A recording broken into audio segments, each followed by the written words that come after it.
So what's up, guys? Here I am wanting to install these underwater lights. I wanted to do it in each corner, but this is a 242 E series, so on this side it has like a tank, so that's out the question. I know that they install this. I'm kind of just curious as to how they actually managed to install that, but the wires ran up here. That makes sense. So what I'm gonna do is, I have no choice but to install it here.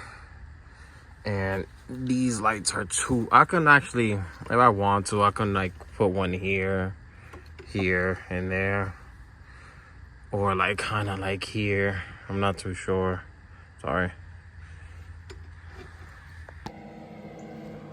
Here you go. It's pretty simple. I connect it to my courtesy lights. Just gotta wait to see how it looks in the water.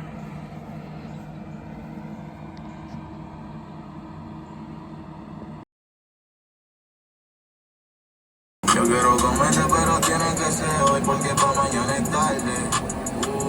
Tú estabas diciendo que te diera, ahora yo no me canso de darte. Yo quiero tripear con ese culo y pa' el debate. Yo sé que a ti te gustan los gantes. Ese culo te lo llenen